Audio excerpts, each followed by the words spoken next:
Hey, how you doing? Welcome to the channel. Thank you for stopping by and taking the time. I'm going to be going over Lord of the Rings, The Rings of Power. It's the Amazon series. So I've watched 2 episodes. I know there's 3 out. I am behind. I actually wasn't going to watch the show, but it's just such a big show right now. It's really big and it's really polarizing. There's a lot of videos that are coming up on my feed. I haven't watched any reviews, so these are just literally my thoughts.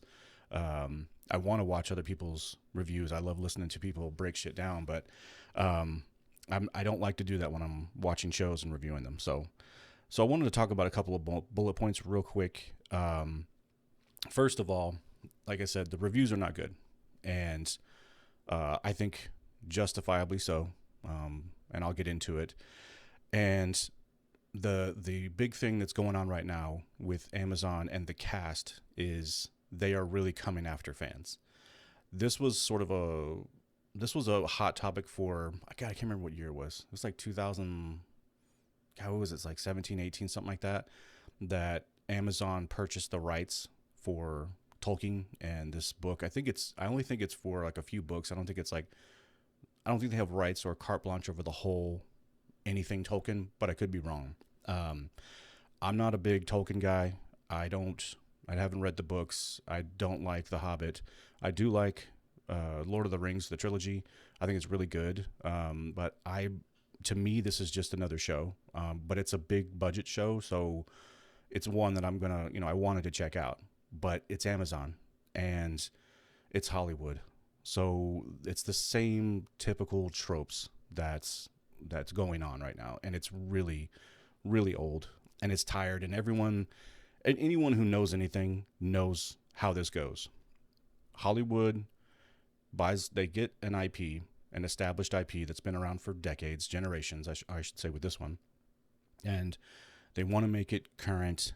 They want to inject current politics. They want to inject certain social um, issues. They want to put their spin on everything. They want to take everything that they are about, and then they want to throw it on the screen with an IP.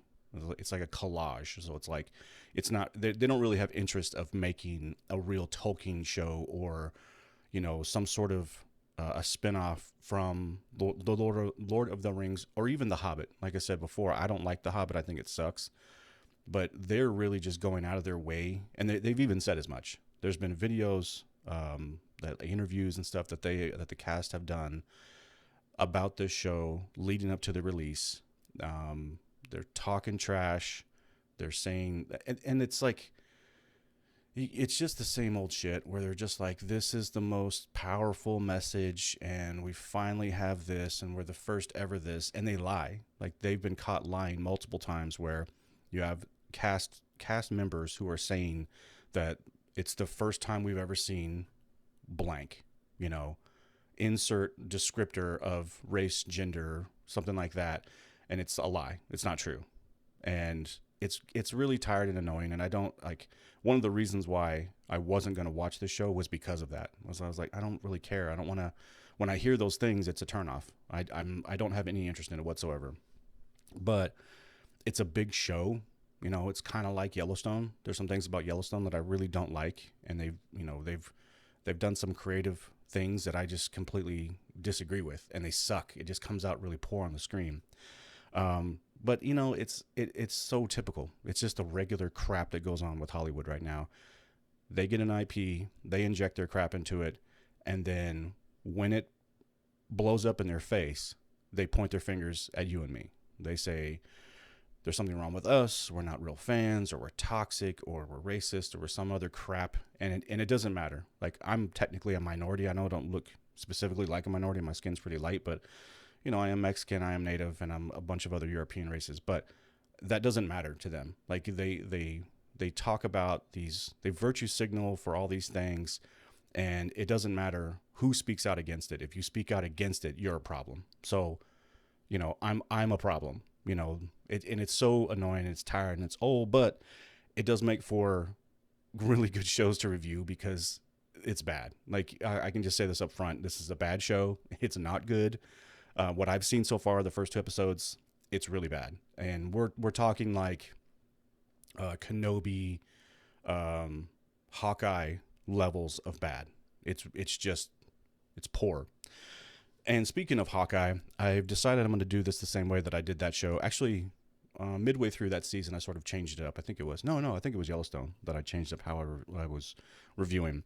So I'm just going to go through, read my bullet points of what happens in the show, and then I'll give you my thoughts at the end. So, without further ado, let's get into this. So we open with some kids playing in a field by a little creek, and we see little Galadriel. She's making a paper sailboat, and then we have a stupid line where she says it's not going to float, it's going to sail, because one of the kids asks her, is it going to float? She says, no, it's going to sail. She puts it in the water, and this mean little shit sinks it with a rock. Now she's under a tree talking to her big brother, and he makes a terrible point about it's more of like an analogy about stones and boats, and then he whispers something in her ear that we can't hear. We get to see our first screensaver before we get the whole setting of the story by exposition, a CGI map, and some pretty special effects. That's really all it is.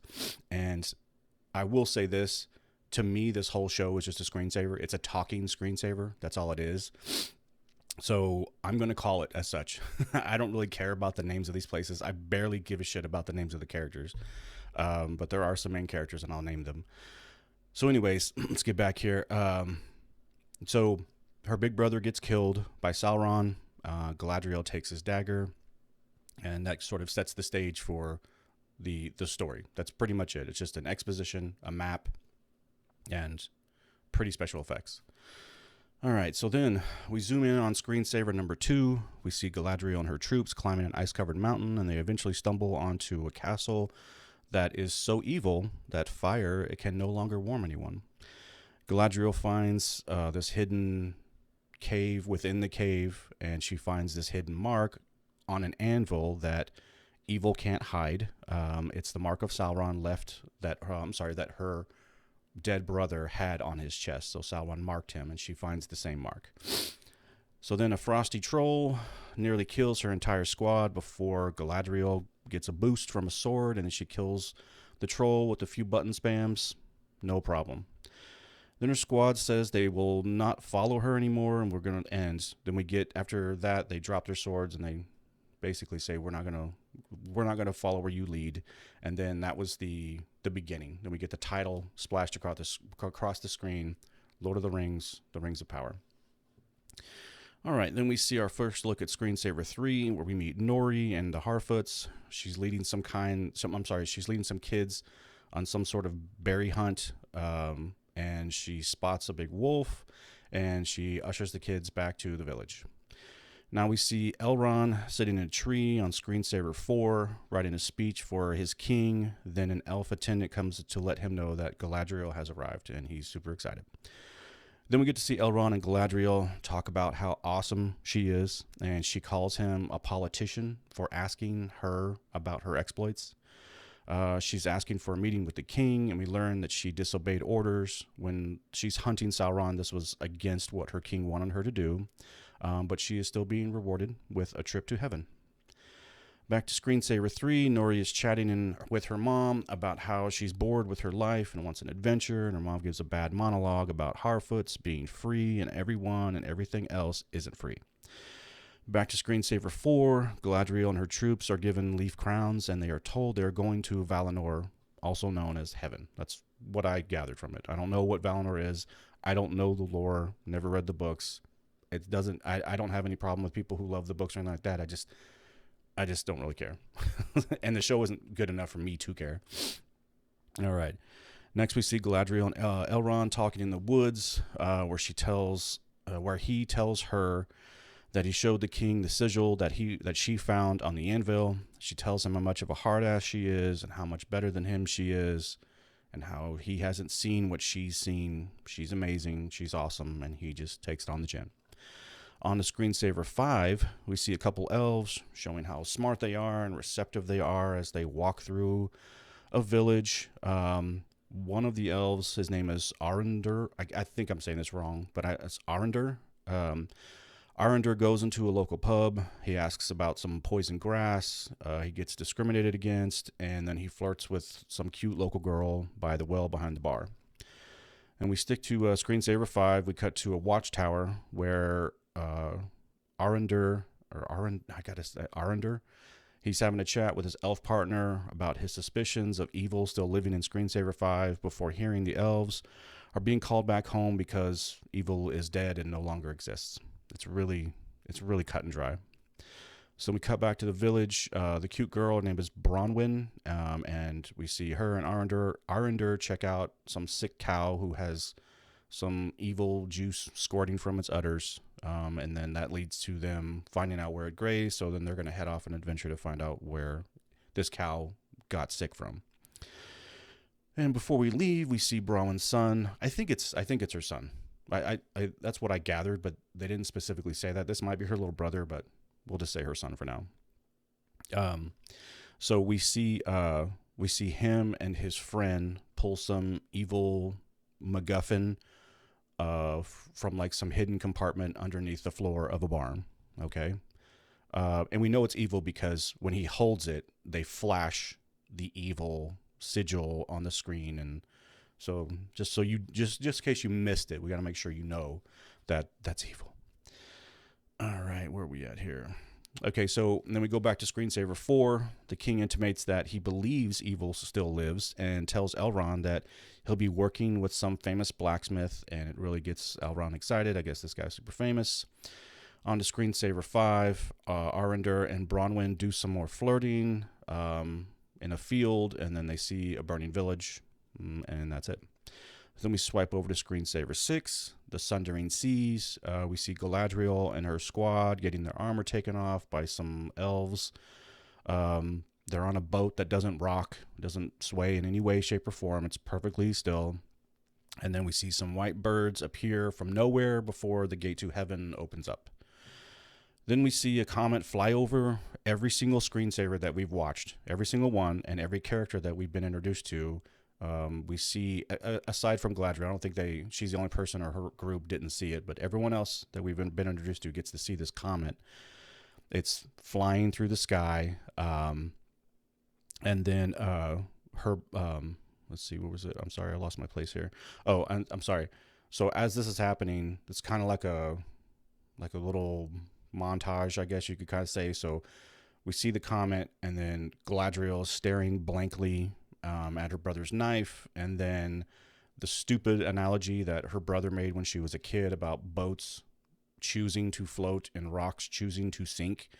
That is being spoken over this whole scene, and then she jumps into the boat like a stone, I guess is what that's supposed to mean. And then back to Screensaver 4, the king picks up a leaf that fell from a tree next to him. He sees evil on it. And then we end the show on Screensaver 3 with Nori standing over a crater, and we see that the comet wasn't a comet at all. It was actually a man. Roll credits. That's it. So this show is bad. I mean, I will say this. Like I said, I've watched episode 2 already. I haven't seen 3. I will watch it. And I intend to do a review for each episode like this. But this was just a terrible start. Terrible. It was like everything that I read, that was it. It was really boring, and it was really lame. There was no real introduction. Like, just going back to, like, let's kind of, so now I want to talk a little bit about each piece of this. Like the beginning, the whole beginning was like the show was set up in this CGI montage. This really, I mean, the show, I'll say this, is very pretty. It looks amazing. Some of the CGI is a little meh, but for the most part, really great backdrops. That's why to me, this is a walking, talking screensaver. That's why I'm not even going to bother with trying to figure out these locations. I don't care. They're just pretty screenshots. That's all they're screensavers for your computer that you can stare at and then watch the people talk, and that's it. They're just paper mache puppets. That's all they are. That I don't really feel like there's anything of meaning that's happening. And it began with this opening, with this montage, and and another thing that they're doing is they're showing Like every time we travel to a new location, a new screensaver, we have to see like a Game of Thrones looking map, and we fly across to another area, and then it shows you where we are, and then we see like the screensaver, and then it's like then it tells you again like where we are. It's really poorly done, but the whole beginning was just Galadriel. She's the actress, or Galadriel the character is telling us the setup, the whole thing that happened. Like evil Sauron, darkness came to our lands. They killed our giant big tree that was the tree of light or some shit. And then her brother vowed to hunt down Sauron, and when he did, Sauron got the drop on him, killed him, branded his ass, and then she took his dagger, shed a single tear for him, and now that's her goal. And it was really sort of a setup to show like this is her mission, like this is her, right?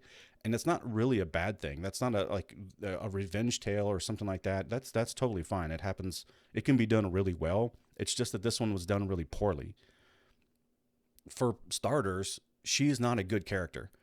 I've never seen this woman before, this actress. I don't really care. I don't, I just want to judge it just off this show. Okay.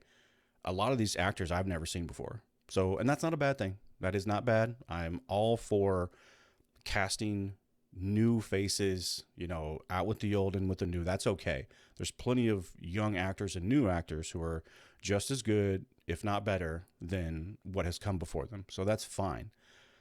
But she isn't. I'm sorry. She is a fucking plank of wood. She is very boring.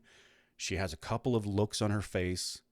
She's very smug, and she just she talks about how awesome she is. Like it's like the same old shit. It's Kate Bishop all over again.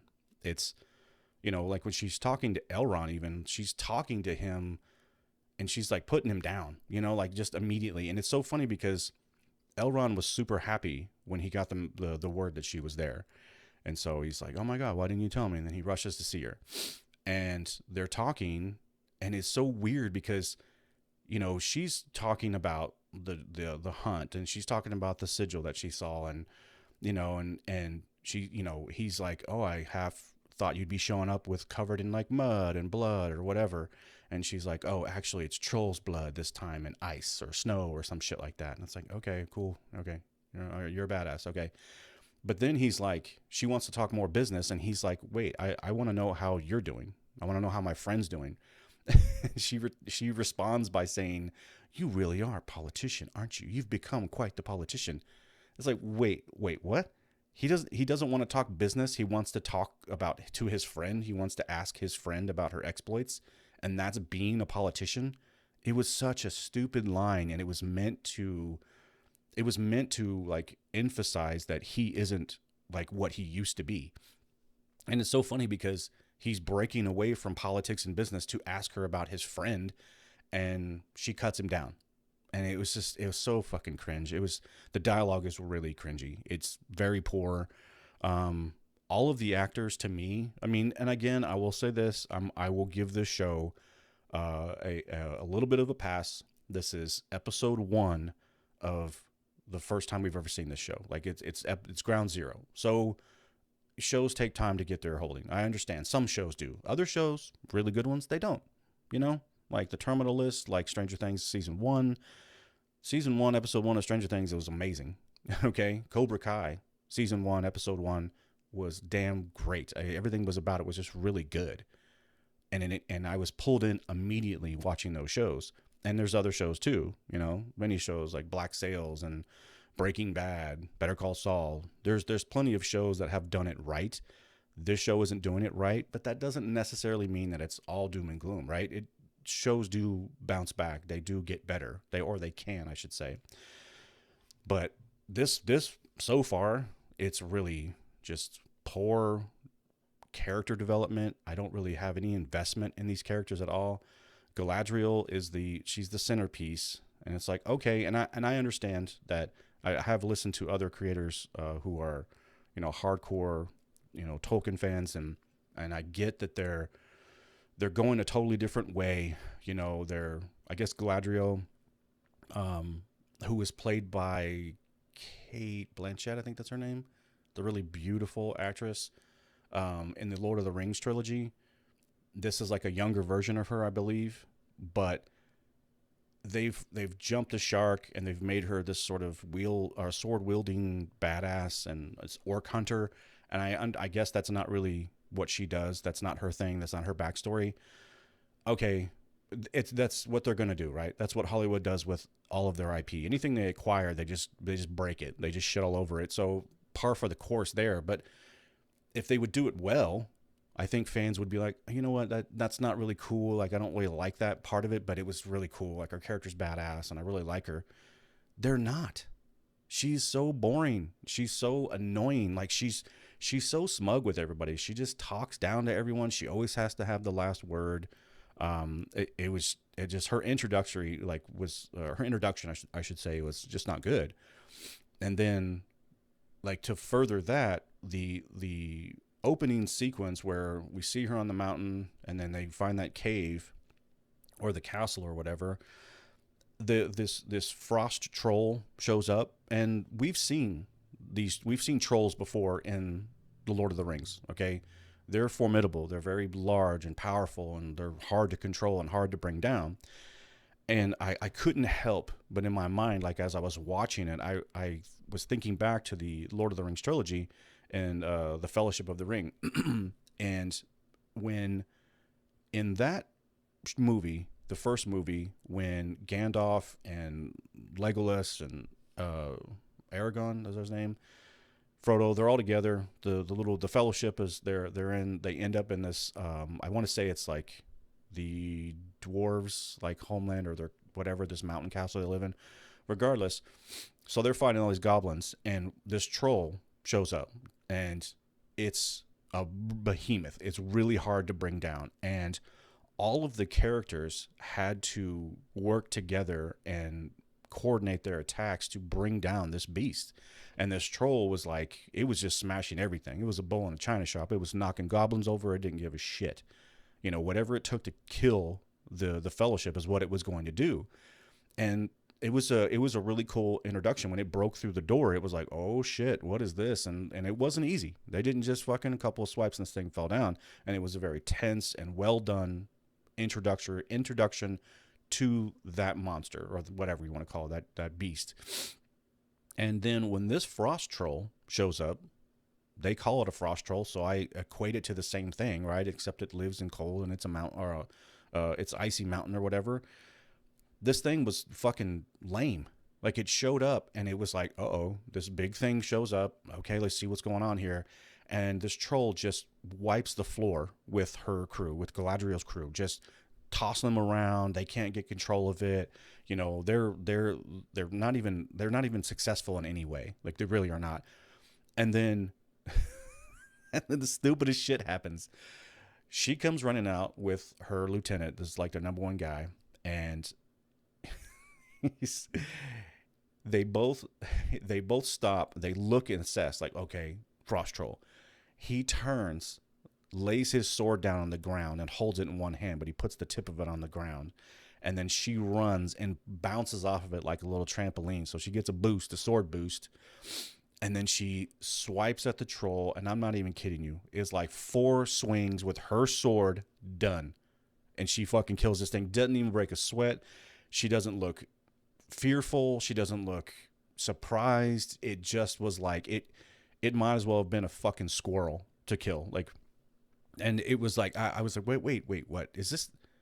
Does she have like some superpowers that they don't have? Because they're all elves, okay? And we know that elves are, I believe they're immortal. So, you know, she's really old and all this other shit, but it had no weight to it. It just came and went. The troll showed up, and it was just a monster, a fight for her to look cool. And it looked fucking stupid. It looks so bad. When he turns around and puts the sword down, he's like all serious, and she's like, bing, and she bounces off of it. It was a choreographed move that they had obviously used before, because she didn't say, you know, give me a boost or anything. They didn't even speak. She didn't say anything. He just turned around and did it. So they've done this before. So I guess this is her, you know, press press L1 and R1. You know, that's her little super her super move. You know, in the video game, and then you just spam a couple of buttons, and she hit all the right combos, and she bested it. You know, it was like a Dark Souls game, and she was just awesome. And it was so lame. It was a really poor introduction. I keep saying that wrong. I don't know why. It was a poor introduction to her character and her crew, because she's their leader, and she wasn't even leading them. She wasn't like coordinating their attacks and telling them what to do, directing them so that they could work together to bring down this monster. It was like, no, just step aside, give me a sword boost, and I got this, bitches. It was really fucking poor. It was bad. It was just so bad. And you know, she's a plank of wood. She has no emotion, and she's really annoying. The beginning with her brother telling her the stone and boat analogy. Holy shit, was that dumb? I fucking laughed out loud when I heard this. She, after her little sailboat, her, you know, paper sailboat gets sunk by a rock, by that little brat, she's sitting beneath the tree talking to her brother, and her brother says, do you know, and I'm paraphrasing here, but he's basically saying, do you know the difference between a stone and a sailboat? The stone only knows the darkness, and it chooses to go there. And so because it's the only thing that it knows. And the sailboat knows the light, and what was it? It was like, it has seen the light, and so it knows the difference between, and it knows the line between the darkness and the light. It was like this fucking stupid ass analogy, life lesson that these, like, the rock is sentient and the sailboat is sentient, and they have choice. They've made the choice. The stone has decided. It just, you know what? It was like all the stones got together millions of years ago, and they decided that they liked the bottom of lakes. Had nothing to do with physics, nothing to do with gravity or mass or anything like that, or buoyancy or lack thereof. No, they chose it. They chose the dark. So that's why stones go to the bottom. Really? What about mountains? Did they choose to be really tall? Did they choose to reach to the heavens? They're made of stone. They didn't choose the dark. You know, and it's like sailboats. Like, fucking sailboats are man-made items. They're not like, there's not a sailboat tree that you go pluck and pull a fucking baby sailboat from and then take it home and grow it for 2 years, and you got a giant sailboat or a yacht or whatever. No, it's a fucking piece of wood. It's a construction. But it was like this really poorly written, terribly written analogy for her lesson of light and dark, or basically to make a choice. And then it carried over to the ending of the episode, where his lesson and the little piece that we didn't get to hear, which I don't even give a shit about. I honestly don't remember, and I don't care because it was so stupid. But his lesson was like the lesson that she took to jump from the boat. So did she choose to be a stone? Is that what's going on? She chose to be a stone. She didn't want to be on the boat that chose the light. She wanted to choose the darkness. Wait, what? It was so dumb. It was so dumb. The whole stone and boat shit. That lesson that shit was lost on me. I didn't see any sort of cleverness to it. I didn't see anything that I wasn't like, oh, that's kind of neat, or that's gonna be a callback. It was so on the nose, and you knew that it was gonna be a callback because brother whispers something that we can't hear. So I was like, okay, so we'll hear about that later when it means something. So really, really dumb. The other characters too. Nori, she's basically, to me, she just seems kind of like a female Frodo, but Frodo was different in that he liked where he lived. He didn't, and it was a burden for him to go on the journey that he went to. He lost everything. He literally lost everything. He lost himself. And we have Nori, who's like, it's the typical cliche character. I wish for bigger. I wish for better. I can't wait to go on a journey. Her co-buddy or whatever, her little partner in crime, she kind of is lighthearted in a way, but the dialogue is just trash. Her jokes are trash. There's nothing really funny. It's really slapsticky and just cheesy. It's just really low budget, cheesy shit. And the lesson that her mom was trying to tell her about how the Harfoots are free because they can pick up, they're basically gypsies. They're a fucking they're a roaming circus. You know, they just roll around. They go. They pack up and they move. They pack up and they move, and that makes them free. And everyone else isn't free. And it's like, well, okay, that's it's not really how that works. It's not really doesn't mean freedom isn't. You know, it's not the same. It's just not the same thing. It's just a really poor. It was a poor little analogy or a lesson for Nori. But yeah, and the other thing too is, you know, the at the end where we see the man, I gotta say, and it just happened. It's just a coincidence, and I'm sure that's just it. I'm sure Hollywood would never steal an idea, but Diablo 3, a video game that I really love. I started playing it again. A new season started, and I was like, you know what? I kind of miss it. I started a fresh character. Let's run to the campaign and start having some fun, getting some loot.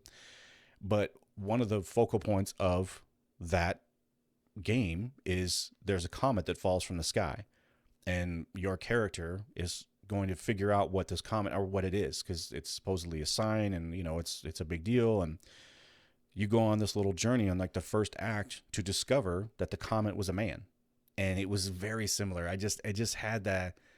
I felt, and maybe it's just, I mean, as soon as I saw it, I'm like, wow, is this like Diablo? I don't know. So I don't know. We'll just call it a coincidence, okay? Because I know Hollywood would never steal. I know they're really good people over there. They're all just they would never do anything like that, like Star Trek Discovery, or no, I'm sorry, Star Trek, whatever that latest trash is. Okay, let's see. That's pretty much it. The other guy, the other character, what's his name? The guy had trouble with his name. What is his name? Valandor, Valander, Valinor? No, that's heaven. Sorry. Oh, Arender or Arender. His character. There was a lot of beef about his character because he's black, and there's the elves are described in Tolkien lore as, you know, fair skin. They're basically white people. Um, I don't really have a problem with this. I understand why, because it fucks with the lore. Trust me, as a Star Wars fan, okay, as a Star Trek fan, you know, not as big a Star Trek fan, but as a Star Wars fan, I get it. Like they fuck with the lore, it bothers people, so that's fine. I think the fans have every right to be upset with it. But it got twisted into some sort of discrimination bullshit. His character really is actually the only character that I thought was okay. He all he does is fucking furrow his brow, but he kind of had agency. At least he was actually moving things forward in his story. He was, you know, he's trying to figure something out, and you know it everything sort of fell his way. But it was, I don't know, I thought his character was okay. He was probably the one character I was like, oh, okay, he's okay, not that bad. I get why people don't like the character, or don't like the fact that they had to, you know, had to go the diversity route for the sake of diversity, right? Whatever, I get that. But to me, I thought his character was just okay. But he was one of the least of the annoying ones. But I didn't think Nori was really annoying either. She's just sort of meh, just boring. She's just really, oh, sorry. She's just boring. There's just nothing really happening. And that was really it. The whole Aaron, what's his name? The main guy. I see. I don't know these people. Elrond. Yeah. He was okay. I've actually seen him in something, but I couldn't think of what it was. He was all right. He's probably one of the better characters too, if there is anything. One thing I will say in regards to like the way it looks, because I will give it props for the way it looks. It looks really pretty. They do struggle with one thing. They they paint these gigantic landscapes, you know, and it's like this big CGI screensaver shit. And then when you have to go to the set and you see them up close, and you know, because these actors have to be somewhere, right? They can't just be, it can't be total green screen, but you can tell when they are sitting on a set, standing on in a room in a warehouse, and then you know that there's like, you can see like, oh, okay, the realness stops here, and then it's CGI green screen behind them. So that's like, especially when they were getting the little leafy crowns and shit for their reward, Galadriel. I gotta talk about her name too, but yeah, just that whole thing. Like you could tell that they're on this little tiny set, and then behind them is like this big. It looks like a painting. It just looks really fake. But the thing about her name, is everyone talks like normal. They have a lot of accents, you know, like you can tell there's a lot of English actors, like English accents. Uh, but they'll be talking like this, and then they'll say Galadriel, and they'll be like Galadriel, and it sounds terrible. It's like they'll be talking like, yes, and we had to send Galadriel to on a mission. You know, I need you to talk to Galadriel and let her know. And it's so annoying. It's so annoying. Every time you said it, I'm like, oh my god, just say Galadriel. Jesus, stop it. So annoying. And it's little things like that. I was like, it just made me laugh. I just chuckled every time they said that shit. And Galadriel's awesome. She's perfect. Again, it's just, she is the shit. And if you don't know, she'll let you know. Okay. And if you don't believe me, just ask her. Okay. Just ask her. She'll tell you how badass she is, because no one has seen what she's seen. Okay. She's so fucking off the chain. You don't have no idea who she is. And it's so annoying. But yeah, I'm going to wrap it up there. It's, to me, this is a beautiful talking screensaver show. That's all it is. At this point, maybe it gets good. Maybe, I can tell you this, going at episode 2, I thought it picked up some, but I'll break it down when we get there. I don't recommend this show. I know tons of people are watching it. And if you're liking it, great. You know what? Enjoy. Again, I don't ever want to dissuade somebody from liking something. I'm not trying to convert anybody's, their taste in TV shows or video games or movies. That's never my point. These are just my thoughts. I like reviewing this stuff, and that's why I'm doing it.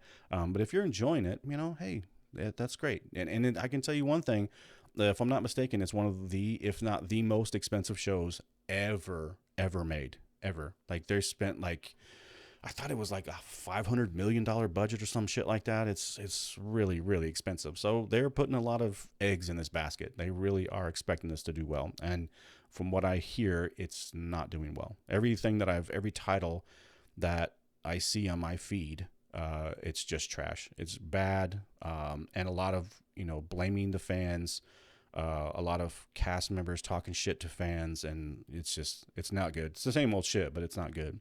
But anyways, if you like it, hope you enjoy it. And if you like the video, since you took the time, give it a thumbs up. If you haven't subscribed to the channel, click subscribe, share it with a friend you think somebody else might like it. I'm going to wrap it up. You have a great weekend. It is Saturday, so enjoy the rest of your weekend, and I will see you in the next review. Bye.